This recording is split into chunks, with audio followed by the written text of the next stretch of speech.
When I started as a journalist, a woman war correspondent was an oxymoron, a contradiction in terms. If you're a woman, you can't be a war correspondent.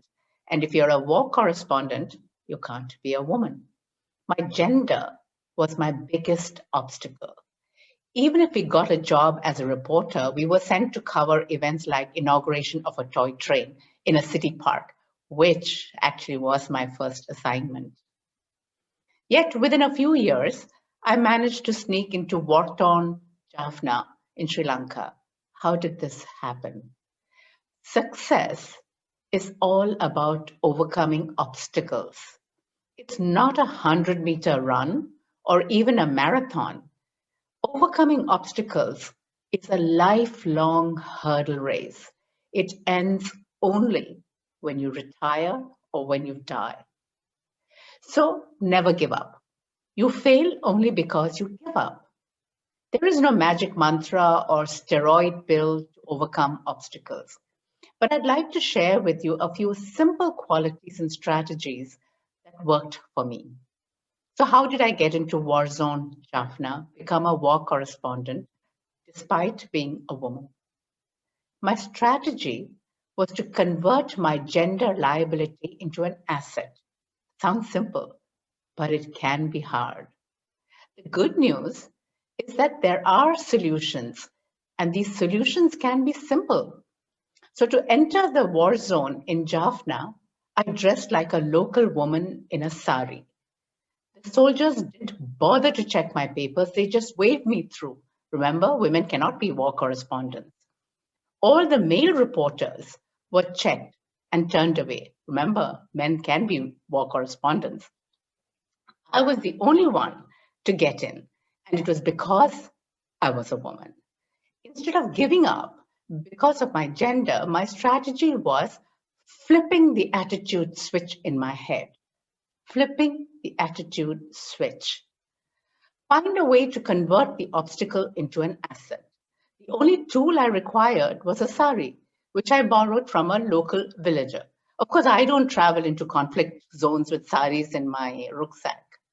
When you flip the attitude switch, something extraordinary happens. Instead of being paralyzed by gloom, you're energized, you get hope, you get new ideas, you get momentum, you seek and therefore find solutions. You are motivated to keep going ahead. Thanks to the frontline work done by my generation of women reporters, gender is no longer an obstacle for today's women reporters.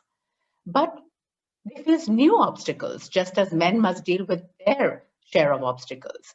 We all have a quota of challenges in life, cultural, generational, personal. Flip the attitude switch.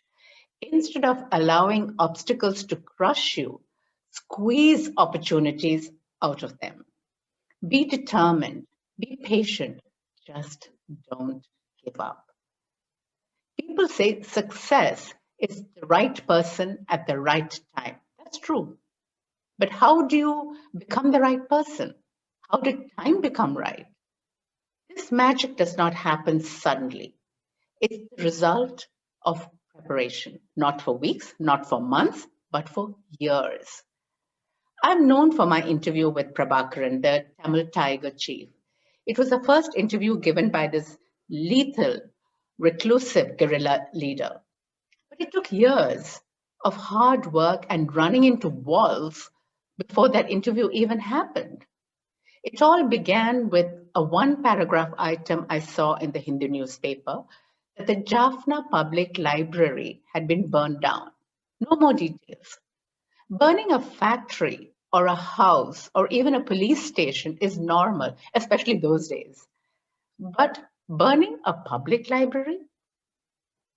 That's like what happened to Alexandria Public Library. It seemed a deliberate act of cultural destruction. What was going on? I had no idea. And remember, this was long before Uncle Google was born. So I started digging the old fashioned way.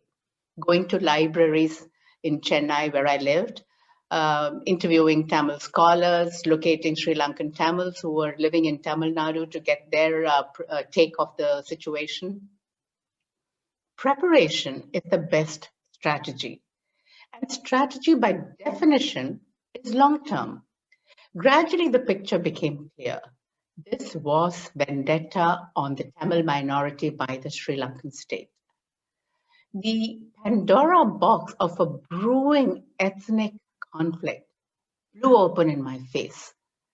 None of this was in the mainstream news, but my research revealed a tragedy was unfolding. So when 3 years later, remember 3 years later, the brutal anti-Tamil Sri Lankan riots broke out, I was fully prepared, armed with knowledge and information that I could do the right kind of analysis, could understand what was going on. I was ready. I became the right person at the right time. It took 3 years to get there with zero success along the way. My reports and the photographs I took of a burning Colombo were displayed in Parliament by angry parliamentarians who wanted India to intervene to protect the Tamils. India did. The side benefit of all this attention and action was that I became a natural and neutral choice for Prabhakaran to give his first interview. But remember, it came after nearly 4 years of research, hard work, and reporting in life-threatening riot situations of mayhem and madness and murder. I mean, people remember, the result, the interview. I remember the process, all that I had to go through for 4 years before that interview happened. So it's never easy, and it takes a lot of time, a lot of preparation. I want to touch upon just two qualities, just two, that I feel helps to overcome obstacles. Qualities you have if you are simply a nice person. I mention this because across the world, you see a terrible erosion of ethics, values, decency. The first quality I want to touch upon is treating people with respect. Ahmed was a small-time party worker in Deve Gowda's office in Bangalore. This was long before Deve Gowda became the Prime Minister of India. Deve Gowda was a minister in Karnataka government, and Ahmed, a low-level Janta Party worker who hung around in his office. No one gave Ahmed the time of day. I was with India Today those days. I always asked Ahmed how he was, how was his family. Once he looked a bit ill, so I asked him if he was heading for a flu and suggested he take vitamin C, which is my answer to all health problems. It was a trivial incident, and I forgot all about it, but not Ahmed. About 10 years later, I'm in Delhi with CNN, and Deve Gowda becomes the Prime Minister of India. News reporters and TV networks were waiting for Deve Gowda to come down and make his inaugural statements. The new Prime Minister always gave his first interview to Doordarshan those days, followed by a press conference. Deve Gowda comes down the stairs, and who do I see beside him? Ahmed. He was beaming. The reporters mobbed Deve Gowda. Ahmed came to me and whispered, he will arrange an exclusive interview for me. I began beaming. When Deve Gowda started moving to the right, to the room where Doordarshan had set up their interview, Ahmed tugged Deve Gowda's sleeve and pulled him to the left and led him to where the CNN camera was set up. We got the first interview. And CNN went to town with their promos. New Indian Prime Minister gives first interview to CNN. All thanks to humble Ahmed. All because I was nice to him 10 years ago. A kind of mirror incident happened in Pakistan, which illustrates the second simple tactic I want to highlight.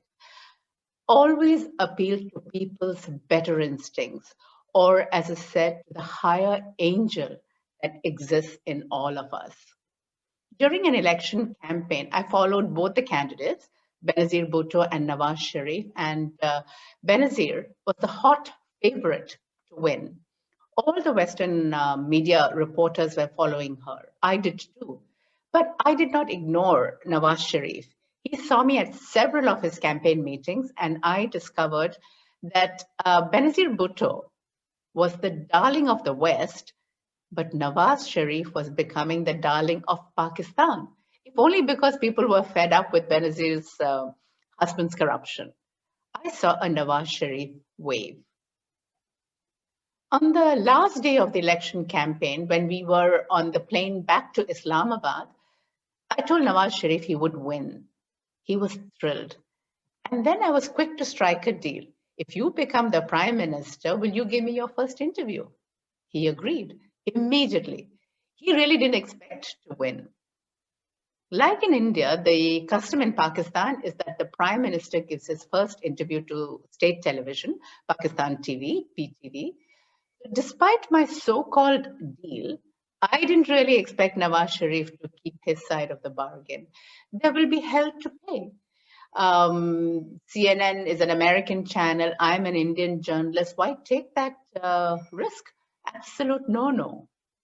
But I decided to appeal to Nawaz Sharif's better instincts. After all, he had promised.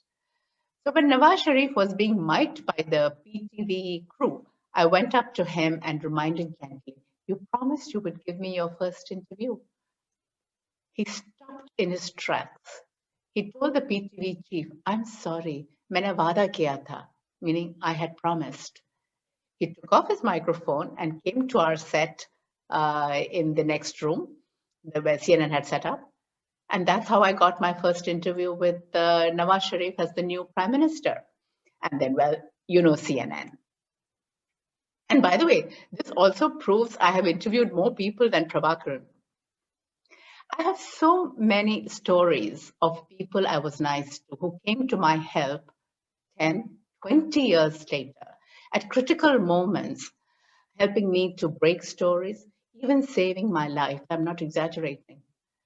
Attitude gives the lift to overcome obstacles.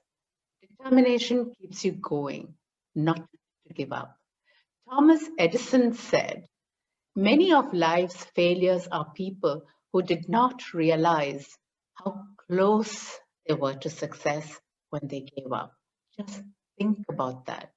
They did not realize how close they were to success when they gave up. And safe and successful landing is attributed to luck. I say it's karma or grace. It's good to be good. It pays off in moments you least expect, in ways you can never imagine. Thank you.